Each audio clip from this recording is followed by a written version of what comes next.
SwayamPrabha. Digital India. Educated India.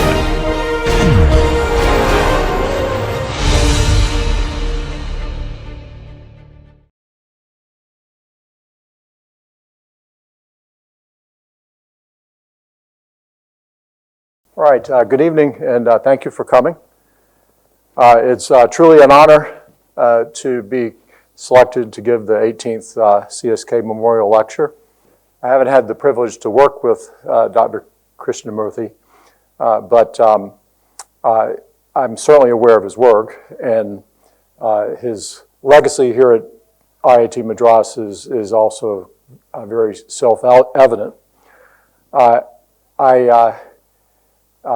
very fond of a visit I had to, I look back at it fondly many times. I visited here in 1990 as a junior faculty member. My senior mentor, Wilfred Chin at Purdue University, had asked me to come on his behalf. And I remember I was so impressed when we were setting and the conference was about to start for the plenary lecture, and Professor Kalyanaraman came to Patrick Dowling, Patrick's essentially the grandfather of steel design in the UK, and he said, well, we'll be ready for your plenary lecture here in a moment. And Patrick said, what, you want me to give a plenary lecture? And he said, okay, well, just give me a few minutes. And it was just so impressive that this guy, put together a few slides and then gave this beautiful talk for an hour about steel design.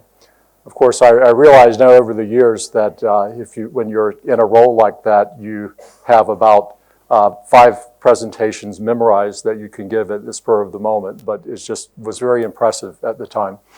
And many interactions with faculty and others here during that conference, and also time I got to spend with Patrick Dowling and his wife touring India, and with grandfather of steel design in Australia, Nick Traher, at that time. Those were that's definitely a huge highlight of my career. So as a theme for the talk I would like to give you today, I would like to basically derive my talk from a quote from a 20th century American engineer, Hardy Cross, in a book he wrote, Engineers in Ivory Towers. Has anyone read that book here before? Maybe a few? No. It's a very interesting read. So I highly recommend it. You can get it on Amazon, and some of the sayings you may not agree with in the book is some but it's very thought-provoking. So one of the quotes in Dr. Cross's book, he had an honorary doctorate, is that various sources aid the engineer in determining strength. No one of them is more important than the other. Analyses, tests, experience, and such intuitive common sense as might be personally developed about structural stability, these are all helpful, but they can also be dangerously misleading. Evidence from the 4 sources rarely agrees completely. Great engineers are those who can weigh this evidence and arrive at a reasonable answer through judgment as to its dependability. So I've often pondered these words from Dr. Cross in my career and tried to use his guidance. And with thinking of that in mind, I would like to give you a few observations from a couple of initiatives that I've had the privilege of working on during my journey. One would be work relating to investigations of the strength of riveted and bolted gusset plate connections in steel truss bridges. And then the other would be more recent work on development of new Section F3 of the AISC 36027 specification. These are provisions for design of general I-section members bent about their major axis in flexure. And so the start of the work on the gusset plate, there happened to be a security camera in a yard adjacent to the I-35W bridge in Minneapolis-St. Paul that was activated by motion detection at 6 o'clock, around 6 o'clock in the evening in 2007. And 1987. Actually, this is 2007. I'm not sure how the 87 got in there. And essentially captured the collapse of this bridge where essentially the middle span was lost and went into the river. And it just so happened that one of my good colleagues, Robert Dexter, at University of Minnesota, who had actually passed away just before this time, he had been asked by Minnesota Department of Transportation a couple of years before this. They had some concerns about the fatigue life of this bridge, and as a fatigue expert, he and his students did some field investigation of this bridge. And this is a picture they took of this gusset plate at the so-called joint U10 during their field investigations. They had other photos as well. And if you look at this from this photo, this gusset plate at this joint had a definite bow in it. Now, turns out all 8 of the gussets were bowed systematically here in the bridge in this way. And of course, if you have a bridge collapse like this in the United States, the National Transportation Safety Board becomes involved. And so in their investigation, they estimated that these bows varied in amplitude from 0.45 to 0.75 inches in all these gussets along the bridge. And of course, so if you look, you're either a bridge inspector or a fatigue expert, you look at this, you see these bows. He saw them, he took a picture of it. So he's, okay, do you say, okay, we better close the bridge? Well, what happened to cause this bow? The bridge seems to be not in any distress, as it is. Now, kind of a history of aspects with this bridge. It turned out, it was found from the NTSB investigation that in the original design of the bridge, there was a design error. This is early 60s design, and high-strength steel was being used in some applications, and so they were using high-strength steel, essentially, I believe, a grade 100 steel in this bridge, and it was intended for the gusset plates. It turned out these gusset plates were not of that grade steel. The bridge was there for 40 years, but during that lifetime, they had added 2 inches of concrete to the deck, which added about 3 million pounds that were being supported by the bridge. They added a de-icing system and barrier rails, which added about another 1.2 million pounds to the bridge.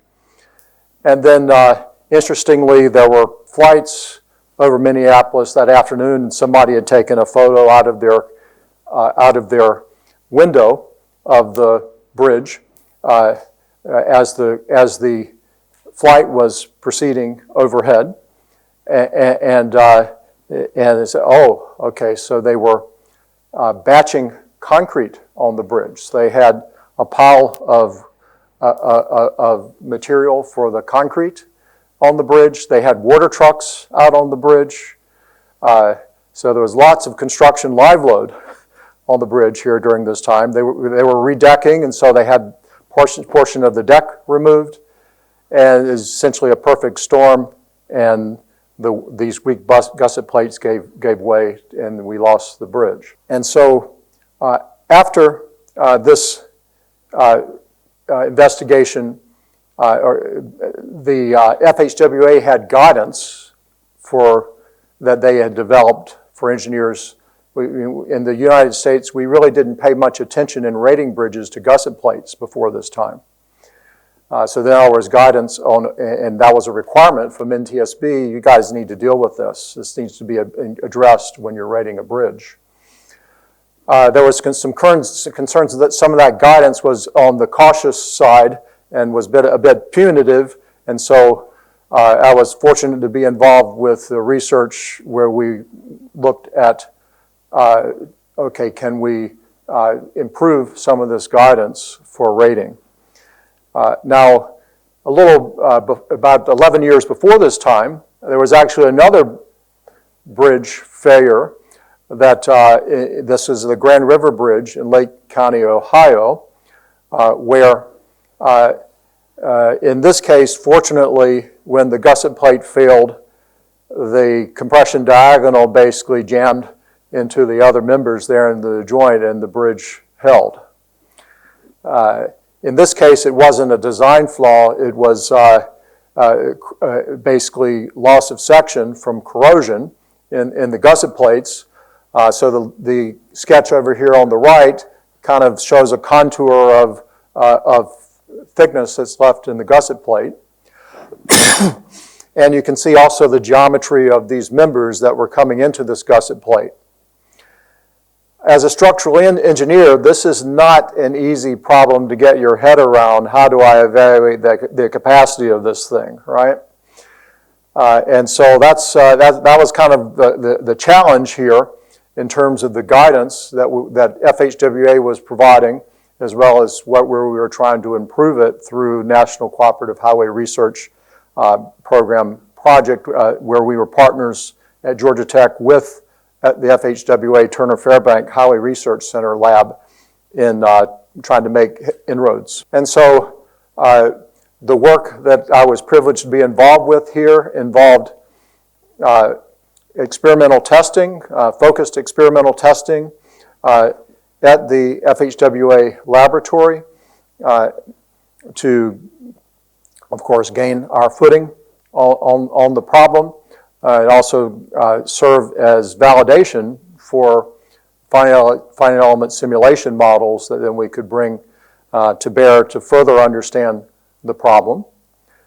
Here's a close-up photo of one of the tests. And so in the experiments, we were varying a number of things. The fasteners, the type of fastener, okay, is it a rivet? Is it a high-strength bolt? We've actually found in the research as we were working through this that if it was the same connection geometry, it wasn't all that sensitive to is it one or the other. But of course, the hot-driven rivets don't have as large of a strength. And so if you have a design of the joint with hot-driven rivets, you're going to have a lot more of them, and it's going to be a lot larger joint. So that is where the impact happens on the joint. Then there are other aspects here that there's kind of, okay, what is the offset in terms of where your compression and diagonal is coming in, and how close is that on the gusset plate to the chord of the bridge. Obviously, the closer it gets, the more stable the plate is. Other aspects, okay, a lot of these bridges are worn type configurations with verticals. Is it that, or does it not have a vertical? In which case, you've got more of a free edge on the gusset plate that's horizontal here in this case. And so some of these tests were done with and without a vertical to try to understand that. So those are types of parameters that we were varying experimentally, but you know, the experimental tests are very expensive, so you can only do so many of those, and then there's the charge. Okay, you guys at Georgia Tech, we want you to solve the world with everything else that we want to know about this problem. So we have finite element simulations of the experimental test and basically looking to see that we have correlation with the experiments and that we have some level of trust in the finite element models. This image here basically shows contours of the von Mises stress, and wherever it's gray is basically where the gusset plate is yielded at the mid-thickness of the gusset. So essentially, if it's mid-thickness yielded, it's pretty much yielded almost throughout, if not throughout, the thickness of the gusset. So at strength, you can see we're developing quite a lot of plasticity there around the diagonal, that's compression diagonal, coming in from the left. Now, other aspects that then start to get really challenging with this work. So we're looking at large steel truss bridges. So these are typically bridges with a lot of them, the members are box sections, and the gussets are double gussets. It's a gusset on each side of the members that are making the connection at the joint. And I showed you that picture of the bridge in Ohio. That obviously you get into some joint configurations that can be highly complex in terms of the geometry. So our charge was to handle practical joint geometries and what are the different loadings and limit states that we need to be handling. How do we quantify the strength on these gussets? There was a question, a lot of times you may have a diagonal coming in and they will chamfer. They basically cut a diagonal out of the member, and so you can fit the diagonal closer into the joint and reduce the size of the joint.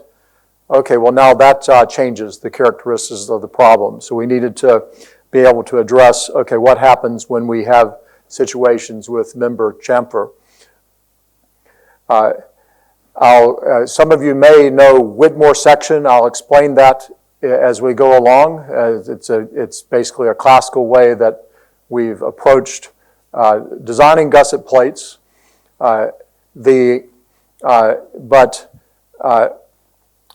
In some of these types of designs, your Whitmore section to try to do the design to get, okay, how do I develop the compression strength of this diagonal gets very ridiculous. Obviously, if the Whitmore section is passing into air, you can't count on air to deliver the load. And okay, what happens when the Whitmore section intersects other members that are coming into the gusset? What are the appropriate calculations for cases where the mechanics of the compression diagonal force transfer is not anything like a compression strut? So you might say what I showed you there with that bridge from Ohio is a bit like that.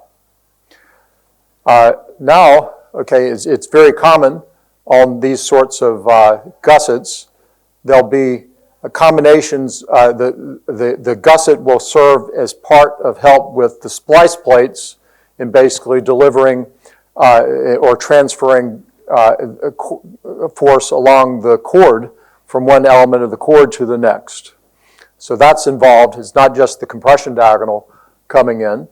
And there'll be shingle plates, basically another plates that's slapped on the side, so now you're doubling the plate up, but that's only over a portion of the gusset. And so, okay, what is that doing in terms of the strength? Then we have things like we're in the bridge in Ohio there where we have section loss due to corrosion. We're still talking about, some people will say the problem is the free edge and then you need to put you need to attach an angle or something to the free edge to stiffen the free edge of the gusset to strengthen it.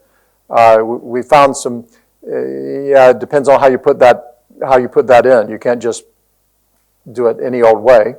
And there are other retrofit strategies. So you can start to feel now as, okay, God, how am I going to do all this? This is not a simple project. Unequal gusset plates, joint non-symmetry due to the section loss, free edge stiffening only on one side. They only want to retrofit it from one side. What does that do? Influence of plate slenderness and unbalanced loading on the development of resistance along critical shear planes. So those are all the sorts of things we were charged to try to address. So how were we able to try to get our head around it and approach it? Well, we collected bridge plans from various large and small truss bridges throughout the United States. And we essentially worked from those bridges, analysis of those bridges, and then from that analysis, let's zero in on some different regions of the bridge. And so we found that, well, so for some of the smaller bridges, it often would tend to be a Pratt-type truss. For larger bridges, it may be a Warren or Warren with verticals. So we needed to basically cover those types of cases. The chords of the bridges are not necessarily horizontal. You've got the truss cross section will generally vary in depth along the length. So through analyses of these different trusses, we come down to, okay, well now here are critical loadings on a subassembly that we want to then focus on to evaluate what's going on at a critical joint that then is circled there on these different sketches. So here's a few cases with Pratt-type trusses that we looked at. Here's other cases with Warren trusses with verticals.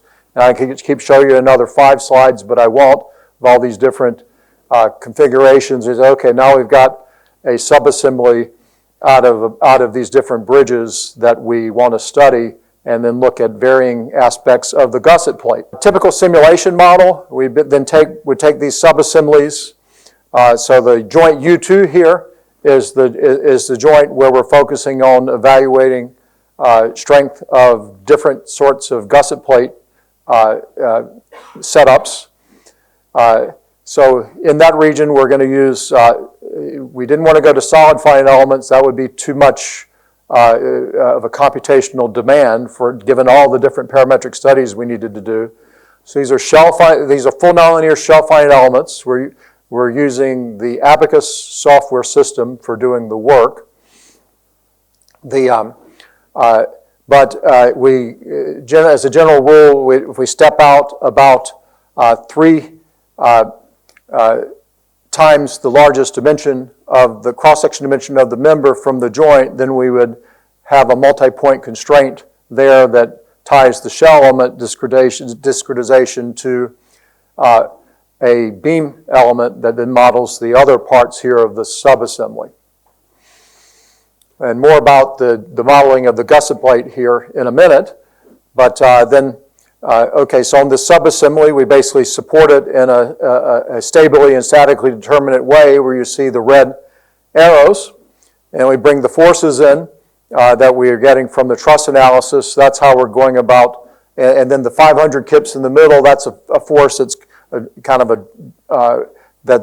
delivered to the vertical from the floor beam system in the bridge. Now, once we get into this, all right, the strength of an element like this, you can say, well, all right, geometric imperfections are something that has to be considered when we do our study.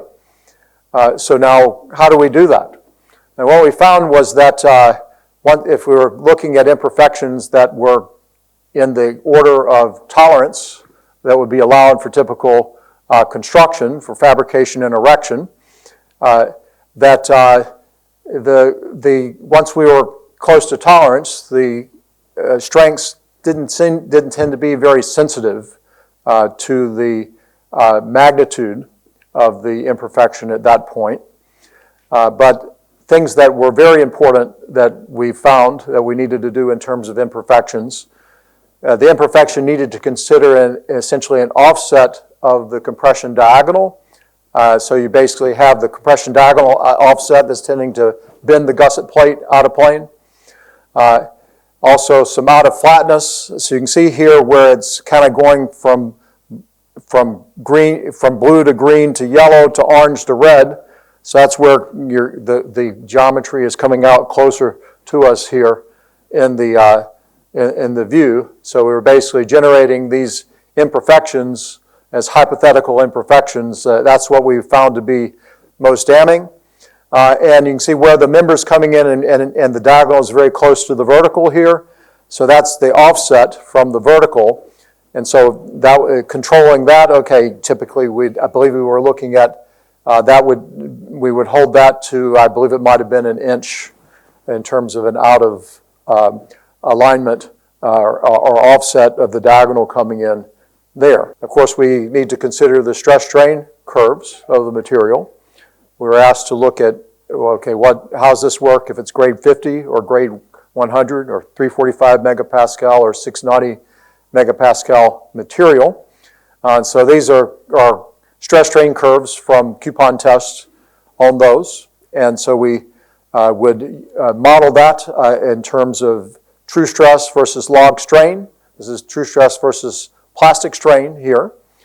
Where we have a descending branch there on the red curve, we found okay, yeah, we don't need to sweat about that because any of these simulations that we're running, we're not getting beyond about 7% equivalent plastic strain at failure. So we're okay to basically model these these stress strain curves of the material in this way with the von Mises representation of the plasticity, of the metal plasticity.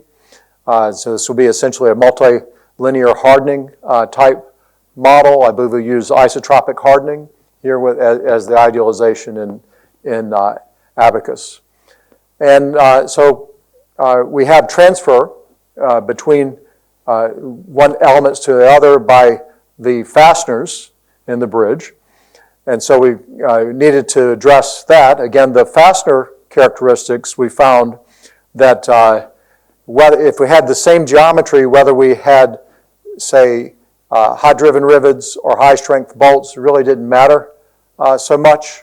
In the experimental testing, just because it's really difficult to make our specimens with hot-driven rivets, we decided that, yes, we're close enough in equivalency to use A307 bolts, not a high-strength bolt, to simulate the rivets. So that was our approach in the experimental testing. And so how do we model this? Well, one thing that we knew we could not do, we could if we wanted to spend a whole lot of computational time, it would be to, okay, let's try to go down the road of being able to model tension fracture, tension rupture. Let's model details in terms of how do you model the inelastic transfer between a bolt and the plate material at a joint. That would be a very costly endeavor.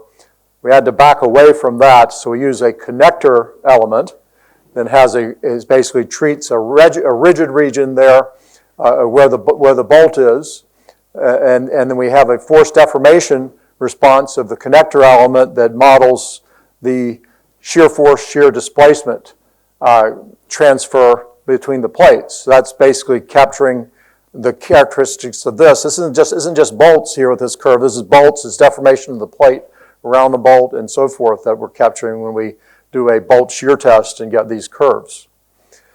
So we're doing that, and the bolts, basically there's a constraint in there so that we're basically preventing relative rotation between the plates where we're attaching these connectors. And so that we found that to be sufficient in order to be able to get the job done. So we're not using any additional multi-point constraints. You could say, okay, did you consider contact constraints between the single plate and the other plate? No, because we're attaching with the bolts in this way. Yeah, okay, maybe they might buckle and separate. If they buckle together, all right. So we didn't really capture that contact. Okay, so then here's a representative test simulation. The joint geometry. You can see we have a chamfer of a compression diagonal coming in on the left there, and the design forces for the bridge that we did the analysis of to get to this joint, what those are like there in the lower left. And then we basically, so that's the design force. Let's ramp up those forces. We're essentially doing a full nonlinear analysis with a RICS type solution algorithm in Abacus to solve for the overall load deflection response here to failure of the joint. And so attributes of that, we would, in some of these cases, we would get the sort of behavior you see here, where we would have a peak, it would then go post-peak, and then it would pick up again. We took the first peak, that's our strength, okay? So that's one definition of strength. Other definition, okay, now since we weren't really doing a high-resolution modeling of potential tension rupture and things of that, or shear rupture, things of that sort, if we reached 4% equivalent plastic strain over a length in the gusset plate of approximately equal to the thickness, we basically, okay, all right, we're getting to a point, we're going to call that strength as well, 4% equivalent plastic strain. And so we would see results like this. Here in this case, the image on the right are the von Mises stresses at that first maximum load. And on the right are the equivalent plastic strains. You can see the equivalent plastic strains here at failure are still relatively low, somewhere around about 2% strain. But now if we basically look at a path along the vertical there where the compression diagonal is coming in adjacent to the vertical member in the joint, we can evaluate what we're getting there. You can see that we're essentially getting full yield along that plane, that vertical plane there, except for when the vertical plane goes into where we've got the connection to the top chord and things fall off. There at the top there in that sketch. Seeing the blue curve here is the von Mises stress, so we're right at yield in terms of von Mises stress there. In terms of equivalent plastic strain, if we plot that along the a cut just below the chord here of the truss, again you can see that we're developing almost full yield all along that particular plane there at the bottom of the chord. So these are the sorts of cases we're looking at. I'm showing you actually a simulation on one of the cases that this is basically the case that you'll see in some, when I show you some professional factors in a bit, that had the lowest with the equations that we developed from this research in our prediction models. We basically had the lowest test to prediction in that, about 0.8 with this. So we're missing the boat a little bit, about 20% low in this particular test. All right, so given all those simulations, we needed to make some sense out of things in terms of what can an engineer use in a design office that's doing a new design or doing rating of one of these bridges. We would, so the traditional calculation is Whitmore section, where basically you look at where the compression diagonal that's coming in there and the length of that joint, and you fan out from 30 degrees from the start of that joint to the end of that joint where you have all your connectors.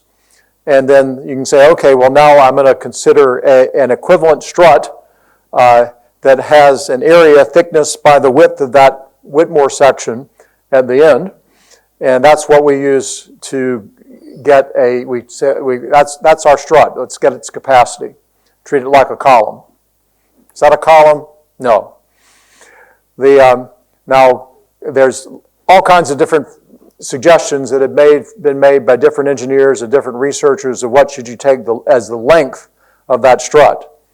What we settled on was we would base it on the length that you see there as L mid, there in the middle of that Whitmore section width. And we would, but then we, from calibration with our experimental test results and with the FEA simulation results, we determined what we should be using for an effective length factor that would go with that. So the effective length factors ended up being, I believe, 0.44 if it was a worn truss without verticals. No, without, yes, correct. And 0.35 if it was a worn truss with verticals. So 0.44, 0.35, that's less than 0.5. How can you have an effective length factor less than 0.5? Well, this is not a strut. It's not a column. That's what we get as an equivalency. Okay, then we get into the crazy stuff. So, okay, well now here's one, and that Whitmore section is like cutting up through the top chord and goes into the air above the chord. What are we supposed to do with this to get a gusset plate strength? And so in our work, we recommended an approach that's kind of an engineering model. It has some mechanics basis. I would say a very shaky mechanics basis maybe. But it's a truncated Whitmore section model. We're going to say, okay, where the Whitmore section essentially intersects the connector line there in the top chord here, or where it intersects the connector line in the vertical. Okay, now we're going to say, okay, along that line we're developing a certain stress along the diagonal, which we can translate into, okay, we've got three regions here in the truncated Whitmore section model. A main region there in the middle, and the left and right region. And so we would calculate an F critical for the middle region for the column. We have a calibration factor of 0.9 on an F critical that we would use from the left and the right region. And we would use lengths for those. There's an LM, that's the length we use for the strut there in the middle region, an LL and an L sub R. Okay? Clearly seat of the pants engineering, you could say. But some colleagues have developed some interesting models, one called a corner method that has a little bit more of a plasticity basis in the time since that. These are colleagues at Wish-Jenny Elsner in the US. And they would argue that model is a little more accurate, but it's a lot more work. And so we've found a fair amount of success with this, and we're still talking about these things. I'm involved with some consulting work at present on a bridge in Connecticut that they don't want to have to close. And the question is, okay, can we trust the truncated Whitmore section on this? Here's what we're getting with the corner method. Here's what we get. There's another the original FHWA method, which is also in the code, is very conservative. So it's like, oh my God, why is this bridge still standing? In terms of professional factors, if we have no chamfered member ends, we would, and governed by diagonal buckling, you can see that, okay, yeah, the prediction model here is pretty good. So this is essentially a Whitmore, checking Whitmore section here. If we have members that aren't chamfered, but we have truncated Whitmore section, then we're getting predictions like this. And so this is professional factor on the vertical axis and essentially a normalized slenderness of the gusset plate on the horizontal axis.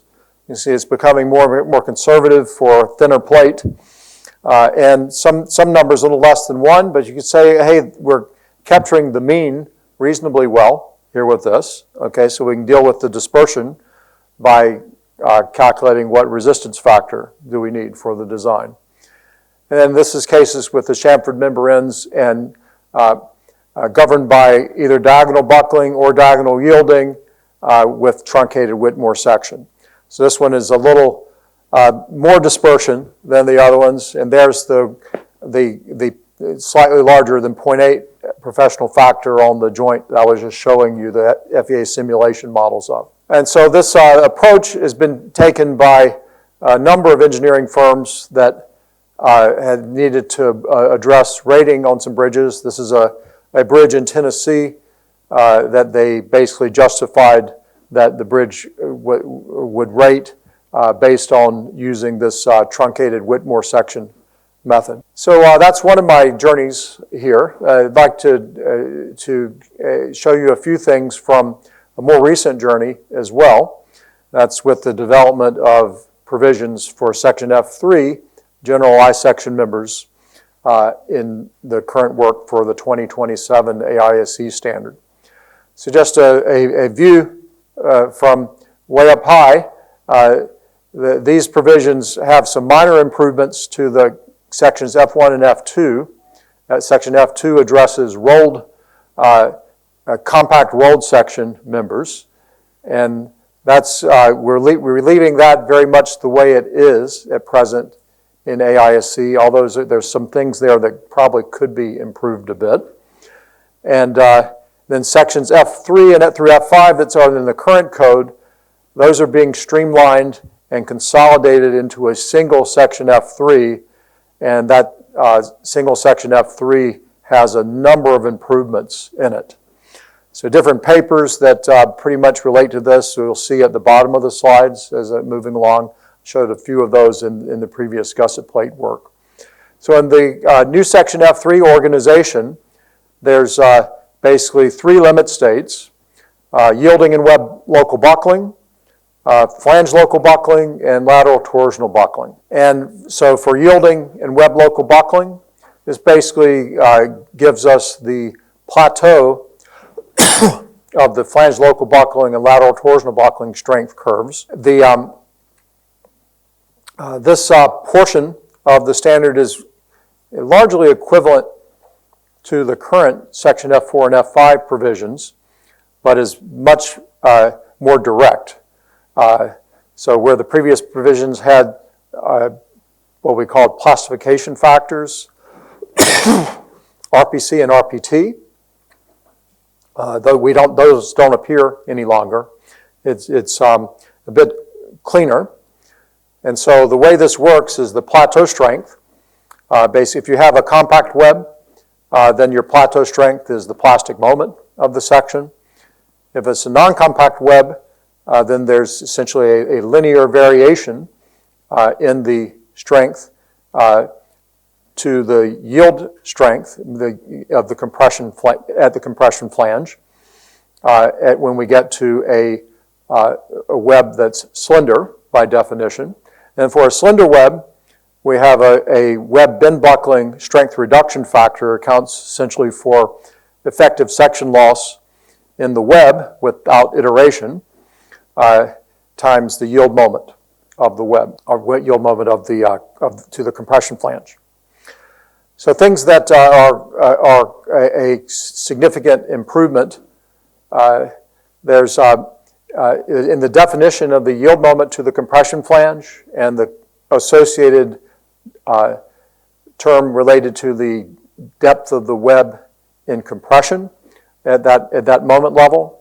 If we have a doubly symmetric section or a singly symmetric section with a smaller compression flange a smaller flange in compression, so in other words, if the elastic section modulus to the tension flange is larger than the elastic section modulus to the compression flange, that's SXT and SXC, then that works much the way that we've always calculated it. The yield moment is just, it's the yield strength times the elastic section modulus.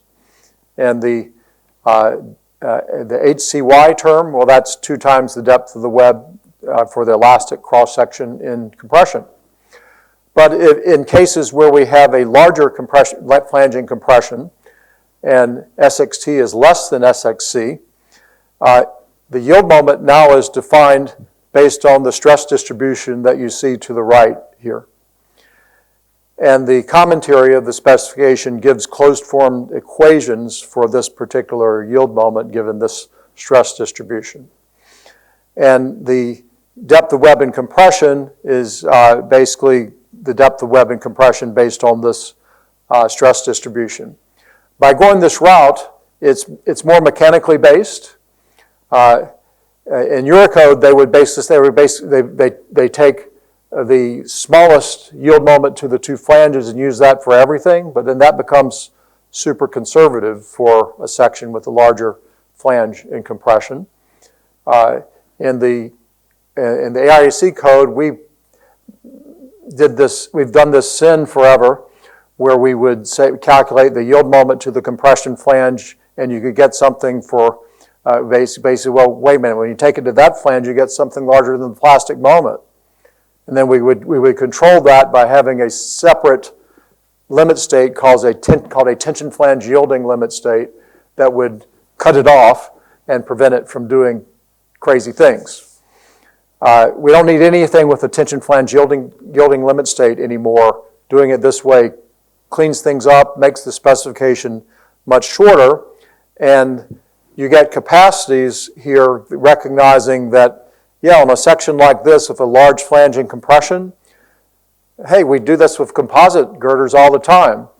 You have a large flange from your composite deck, and you've got a lot of the web in tension in your composite girder design. Okay, it's fine. Okay, so this allows this if you have a steel section that has unequal flanges like this. With the compact web limit, there were a number of aspects that are improved. There's a more general equation for the compact web limit that actually gives results that are quite close to what you get in Eurocode for a Class 2 web. And so we're using that for all general I-section members now. That goes along with the definitions of HCY, HC, HP, and H that I just explained. And for a non-compact web limit, Dr. Lakshmi Priya showed it in her work that, there's some sensitivity to ratio of the compression flange area to web area here. And so having a slender web limit that just has a single constant didn't quite capture things as well as it should. So she had the proposal in her work for that. That's been incorporated in the bridge standard for a number of years now, and this brings it into the building standard. And then lastly, for web bin buckling strength reduction factor, it's largely what has been called RPG for a number of years now in the AISC building standard, but we've renamed it to RB. This is one of those things where if you get to serve on the spec committee for enough years and you're old enough, you didn't get somebody to agree with you on something many years ago. I remember Dr. Ura and Dr. Galambo said, we've been calling this RPG all this time. No, we're not going to change the name. Well, they've retired, and in the bridge standard, we use the notation RB, and so I just snuck a little RB in there while we were working on things, and people said, hey, sure, fine. So if you stick around long enough, you can get your way. So it's largely what we've been doing, except the variables for the web slenderness, the web lambda W is slightly different based on what I just showed you, and also the compact, the slender web limit or non-compact web limit lambda RW is a little bit different. So other things, I can show you a couple of other things, and then I decided with this I would show you kind of what's happening in the spec, and then okay, how did we figure this all out? We'll close with that. So with flange local buckling, we've certainly got people that are very talented, like Dr. Ben Schaefer with his work with direct strength method in the cold form standard. It'll be interesting to see with the cold form standard coming under the umbrella of AISC in the 2035 specification cycle.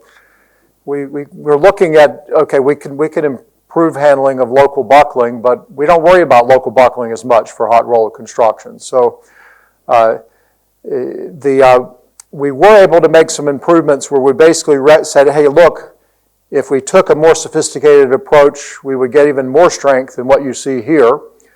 But where in the current code, we have a pseudo buckling calculation for flange local buckling. That's the dash curve here. Basically said, look, the experimental results and the simulation results justify we can lift that a little bit, and we just continue to use that linear curve into where we would use an elastic buckling equation before. It recognizes some post-buckling strength, and it's very simple. Again, I think we can improve on that, but this is basically about as good as we can do with something that's a very simplistic equation for flange local buckling. Then the big gorilla, lateral torsional buckling. I just got notification that ballot 2 has passed, and so I guess we will still see. These provisions met the threshold to pass for ballot 2. A few of us have been arguing vigorously that really we should be moving to a non-dimensional slenderness basis, lambda LT is what we're calling it, for handling the lateral torsional buckling. That gets us some definite advantages. We're still doing things as a plateau, a linear transition curve, and an elastic buckling curve. We haven't drunk the Kool-Aid with moving to a Eurocode-based approach, type of approach with this yet. So these are the equations for that. Pretty much, I'll say a few more words about this as with some of the slides here coming up. So here's, we have a inelastic to elastic buckling transition point. We say, at what moment level do you expect to start seeing some significant influence of inelasticity? And many engineers will often say, oh, so that, let's see, the residual stresses in the flange, that's what's driving that. And typically we make our idealized assumption that we have 30% of yield is like a tip residual compression on a lot of sections, and so we should be using a 0.7 MY as the moment at which we start worrying about plasticity.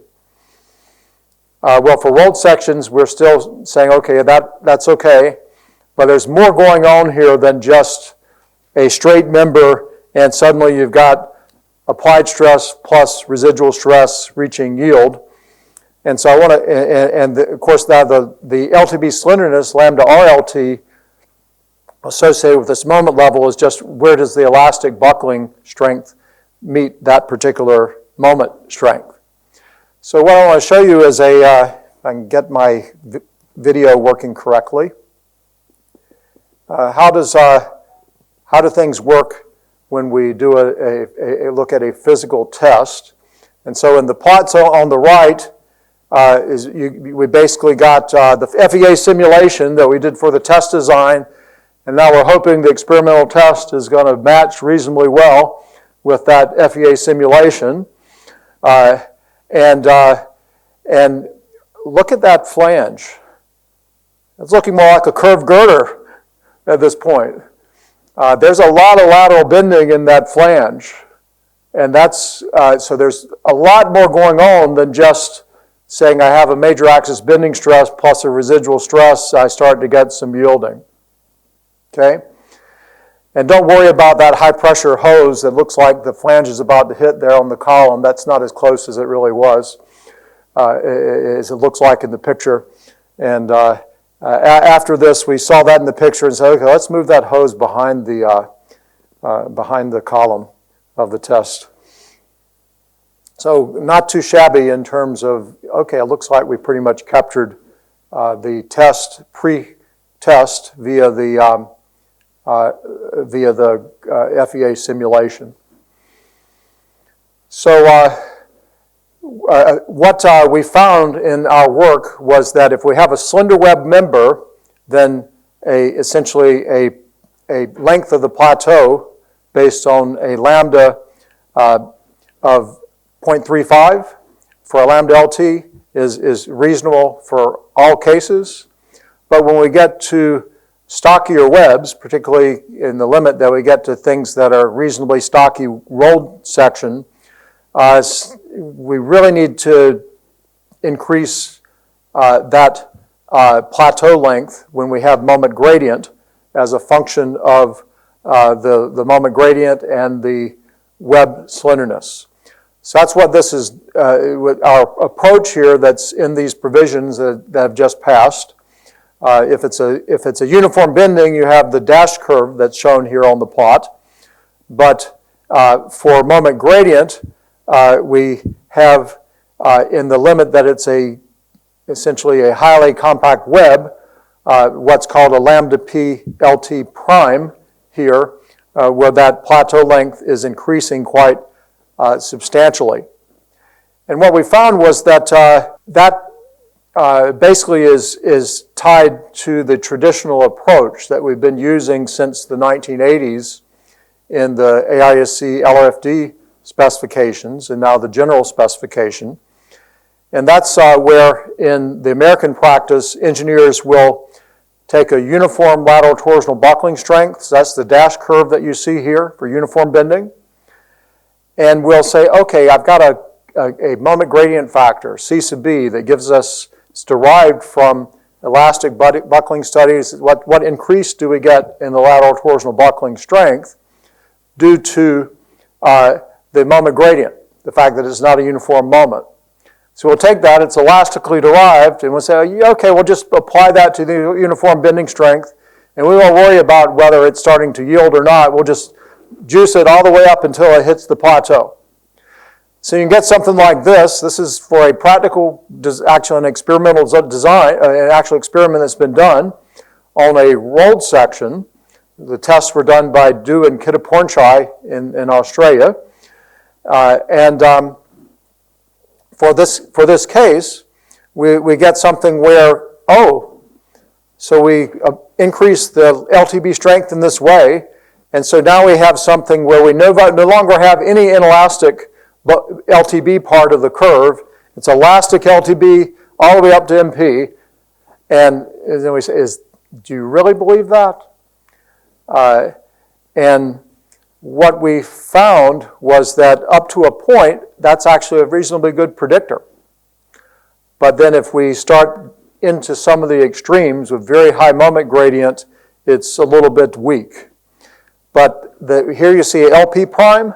That's essentially describing how this particular approach works in terms of increasing the plateau length as we're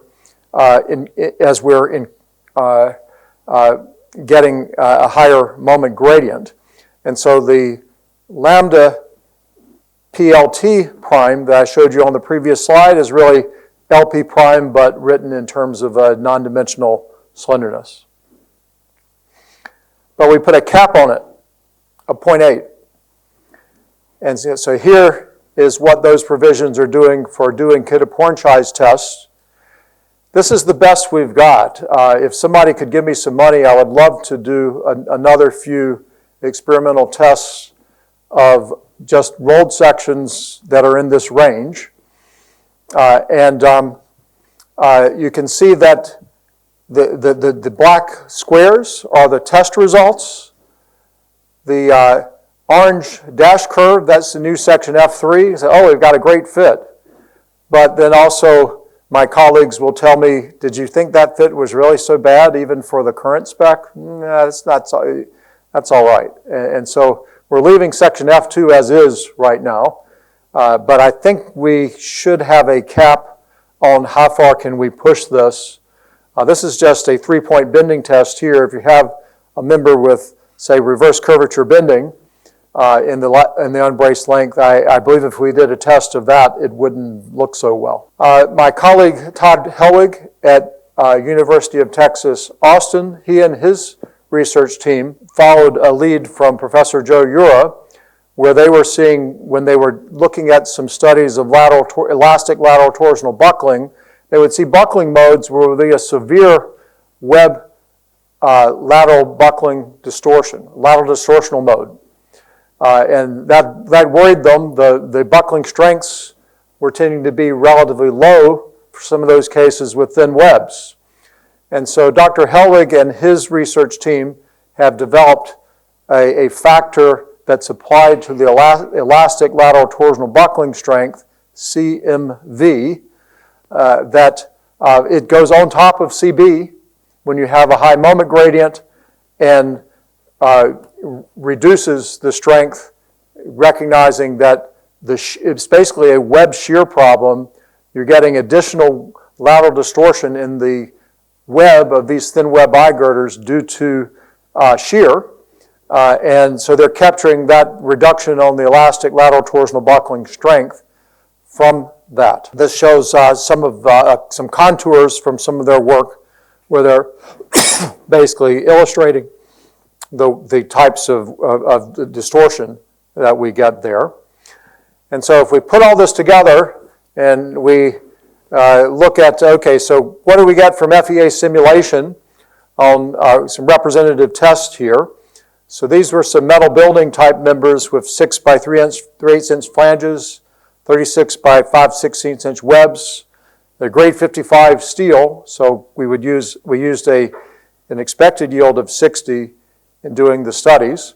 So these are FEA studies done in advance of the experimental tests. And we're saying, so if you look at what's going on here, the top dash curve is current AISC calculations for this slender web member, and we're not getting there. We're like getting only about 70% of what the spec would suggest you would get there in that worst case intermediate range. And this, so we carry this to experimental tests, and you can see from the speckle pattern or from the grid pattern on the web, here if you look at that, you have this S shape that's a lateral distortional mode that's developing in the web of the section at strength. And what we see is happening when we take this back to the FEA simulations is that basically that distortion, if you just looked at it from beam theory, you would say, well, my moment is largest at the midspan here for this 3-point bending test. I should have the most yielding there, right? But at strength conditions, it's the flange is starting to bend laterally, so you're getting significant lateral bending of the flanges. So your yielding, shown by the blue here, starts out within the span. And so that's what's causing this reduction in strength that we're getting in the inelastic range of the lateral torsional buckling. Elastic lateral torsional buckling, that's a different thing, where we're getting super long members, and Dr. Hellig's equations are important there to capture the shear effect on the elastic lateral torsional buckling loads. So to kind of get closure on all this, we designed a set of 6 tests where we varied the web slenderness from 77 being essentially what would classify as a compact web, just barely compact in AISC, to an intermediate slenderness to a highly slender web of 192. We looked at cases with 3-point bending and with reverse curvature bending specimens. And so to show you a snapshot of what we get from this, these are the simulation studies with 3-point bending on the top and reverse curvature bending on for the plot on the bottom. And essentially what we're finding is that the recommended provisions, we're getting a reasonable strength prediction when the moment is less than 0.5 RB MYC. And this is with a more traditional approach where with slender web members we would use a St. Menant torsion constant of 0. Dr. Hellig has made a convincing argument that we can actually do better than just using J equals 0 for a slender web member. We can use J, but then we need to incorporate the shear reduction factor. And so when we do that, we get better elastic results. So we're moving in that direction, but here it's with J equals 0. What we're finding is that the overprediction in the strength, and so by the orange shaded parts of the curve here, by the current AISC 360-22, The largest over-predictions are there in that knee region, and it's happening largely because of web distortion effects that we're not accounting for sufficiently. And we were seeing here in the inelastic buckling range, it's also due to this way that we apply the moment gradient factor, CB, as just scaling the uniform bending curve. That doesn't really work so well for a slender web section, is what we're seeing. Although it seems to work okay to a limit for a member with a compact web. This shows a set of 3 plots of Matthew Phillips results for the 6 tests. So across the top, we go from the stockiest web to the intermediate web, or from left to right to the thinnest web for top and bottom. The top are the 3-point bending tests, so a less moment gradient. The bottom, the critical region, has full reverse curvature bending. The orange circular symbol is what we're getting for the experimental test strength. The square symbol is what we're getting from the FEA simulations. And so what you can see is, yeah, it's reasonable. We've got the one where we were the most off was the middle on the top, where when we used the measured imperfections from the lab in our FEA model, we were a bit high. But if we went back to the analytically generated imperfections, which were a little more damning, oh, gosh, and we're right on if we use those. But, okay, measured imperfections, not so good. Well, my experimental, my friends with the experimental expertise said, oh, yeah, you're within about 10%. That's good. Oh, okay, thank you. Here are simulation results for the same sets of tests again. And the solid black curve are basically the predictions by the provisions that are moving forward. The dashed blue curve is what we would have if we didn't have this additional increase in the lambda PLT. The gold curve is what we get by the Eurocode standard with second generation Eurocode. So you can see in some cases here the Eurocode standard is tends to be a bit conservative.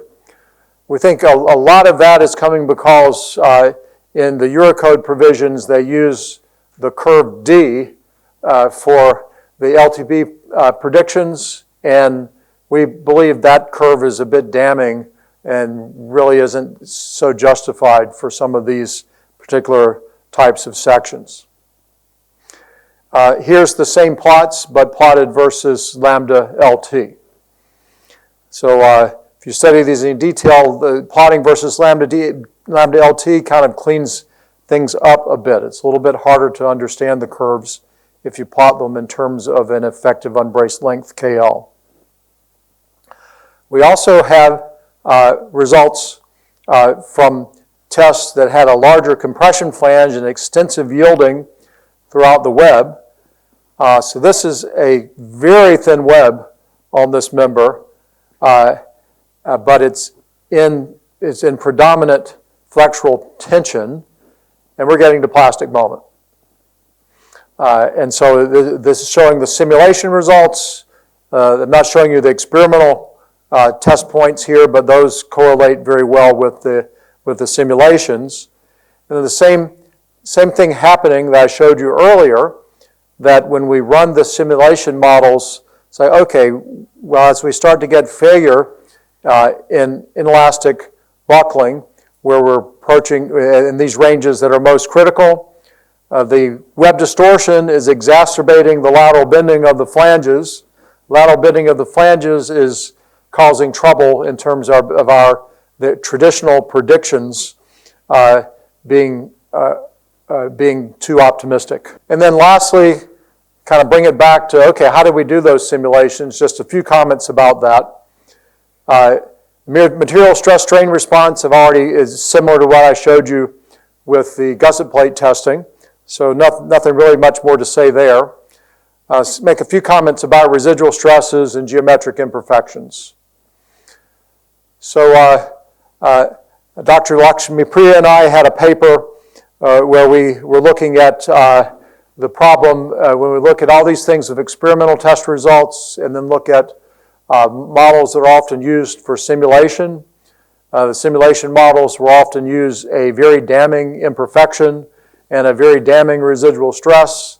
So guess what? You get prediction results that are low compared to what we see from experiments. Well, let's do some residual stress measurements. And my student nearly killed himself trying to get all these residual stress measurements by hole drilling on these specimens. But I think we had reasonable data from that.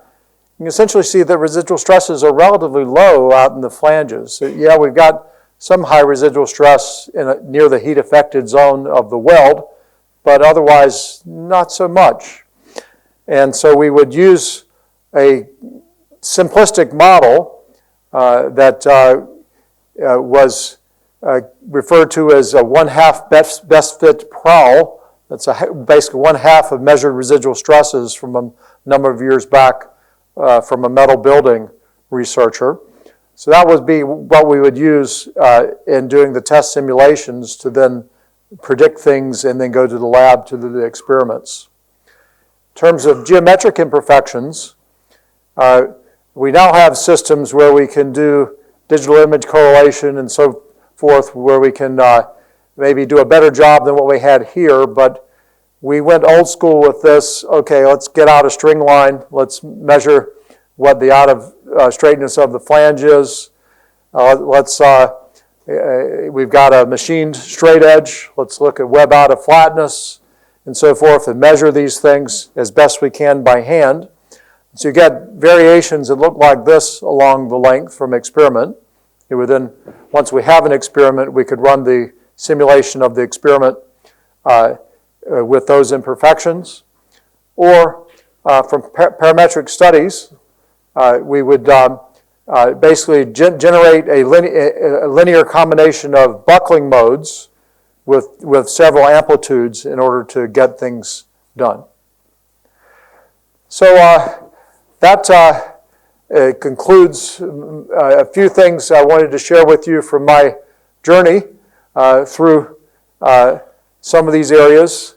I'm not sure how well we've met Dr. Cross's ideals, but we've certainly had a lot of fun trying. And I think hopefully this is making some progress in terms of bringing research to bear on the design standards in the United States. And again, thank you for the honor of giving the 18th CSK Memorial Lecture.